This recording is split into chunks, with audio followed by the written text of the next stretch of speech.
ဟိုဘာလေးကျမမောက်အစ်စ်ထွက်တော့လေကိုရီလက်သွားဆန်းစော့ကြည့်မယ်ပေါ့စပြီးတော့စလိုက်ပါတယ်အဲ့နဲ့ဝင်သွားပြီဟာသူက၄ယောက်ဆို၄ယောက်ပဲပါတယ်လုံးဝ၄ယောက်ဆို၄ယောက်ပဲပါတယ်သူကဘယ်လိုမျိုးလဲဆိုရင်သူကချစ်ချင်းရောက်လာတာမပွဲရောက်လာပြီဆိုရင်ဖရန်ကိုချစ်ချင်းတန်းကင်နေသူကသူကင်တာဘာဆိုဘာမှကျွန်တော်မနှိပ်ဘူးအဲ့မှာကျွန်တော် try get တီရရင်မတုံးဘူးကျွန်တော်ဟိုဘက်ကလည်းဖရန်ကို၄ယောက်ဒီဘက်ကလည်းဖရန်ကို၄ယောက်ဂျိတ်ပြိုင်ဆွဲရမယ်ဆိုတဲ့ပုံစံမျိုးရှိနေတယ်အဲ့တော့လေဂျိတ်ဆွဲမယ်စပြီးပေါ်လာပြီဂိမ်းစပြီဆိုတာနဲ့ကျွန်တော်ကတော့အပြီးအမှကေးကောက်တာပေါ့အမှကေးတွေလိုက်ကောက်ပြီးတော့ပွဲကိုတတရရပဲဆော့ဒီဂိမ်းရထူးရချက်ကကေးတကေးရပြီဆိုလို့ရှိရင်အကောင်ကပိုကြီးလာတယ်ကျွန်တော်ဆိုကေးနှစ်ခုရသွားတော့ကျွန်တော်ရဲ့အကောင်ကတော်တော်လေးကြီးလာတယ်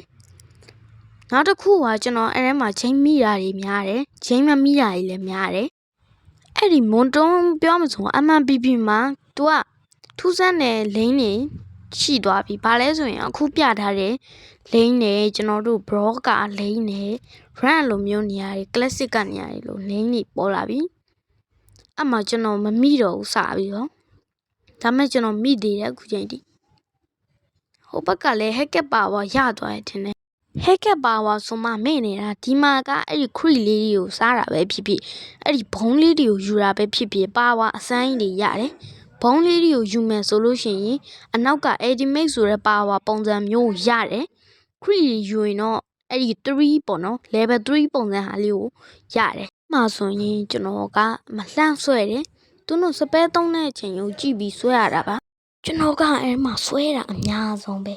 ဒါပေမဲ့ကျွန်တော်အပူပြီးတော့မရအောင်ဟိုဘက် enemy အသိညာလဲကောင်းတယ်လို့ပြောရမယ်သူတို့ဘက်ကညံ့လာလားဒါမှမဟုတ်ဘော့တွေပဲဖြစ်နေရလားတော့မသိဘူးစားဆိုကျွန်တော်တော့တတ်နိုင်တယ်သူတို့တွေ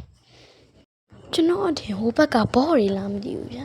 ဆန်းစောတဲ့ player တွေအတွက်ဘော့လေးပြီးသားလည်းဖြစ်နိုင်တယ်တကယ်ပြောဒီကောင်တွေကိုဆွဲရတာအရန်လွယ်တယ်ဒီလားဒီကောင်တွေအဲ့လို skill 1လေးနဲ့သူတို့ spell သုံးတဲ့အချိန်ဆွဲလိုက်ရုံပဲကေးလေးလည်း like ကောက်လိုက်ရုံပဲတကယ်ဘာဆိုဘာမှလုပ်စရာမလိုအရန်လွယ်တယ်ကေး30ရတဲ့လူကနိုင်ပါဗျာကျွန်တော်ကတော့ကေး20ရဖို့အတွက်တကောင်တက်ဖို့လိုသေးရဲ့အဲကြောင့်ကျွန်တော်တို့ဒီတကောင်တက်လိုက်တယ်ကေး20ကတော့ရသွားပြီဒါပေမဲ့ကျွန်တော်အပ်ပြန်ပါသွားတော့ကျွန်တော်တင်တာကြီးပြန်ဆွဲပြီးရပေါ့နော်ကျွန်တော်အဲ့နဲ့ပဲပွဲကိုပြန်အံ့ဖို့အတွက်စပြီးလုပ်ပါတယ်ကျွန်တော်ပွဲအံ့ဘဲလို့အံ့လုံးအံ့သွားမှမသိလိုက်ဘူးတဲ့လားဘလို့အံ့လုံးအံ့သွားမှမသိလိုက်ဘူးကျွန်တော်တို့ရဲ့အဲ့လို hero ကေးတွေလိုက်ကောက်တယ်လိုက်ဆိုင်နေပဲပွဲရဘလို့အံ့လုံးအံ့မိသွားလည်းမသိဘူးအဲ့ချိန်မှာကျွန်တော်အဲ့ဒီဘတ်လေးပေါ့နော်တစ်တာလေးကိုယူတယ်ယူပြီးတော့ဟိုဘက်ကကောင်းလို့ကျွန်တော်လိုက်ဆွဲရဗျာလိုက်ဆွဲပြီးအဲ့ဒီနောက်ထပ် friend ကိုလည်းဆွဲတယ်အဲ့မှာပဲကျွန်တော်တို့တွေအံ့သွားတယ်ပေါ့ဗျာအမှအံ့ပြီးတော့ကျွန်တော်ဘာလို့ရမလဲတည့်ရဲ့ချိန်မှာ victory ဆိုတဲ့စာတိုင်းပေါ်လာကျွန်တော်လေမပေါ်နေကျွန်တော်ဓာတ်နဲ့ချောင်းရရတယ်လားအံ့မမြအားလုံးကြည့်ရှုပြီးတဲ့အတွက်အားလုံးကိုကျေးဇူးတင်ပါတယ်အားလုံးပဲဘိုင်ဘိုင်ပါခင်ဗျာ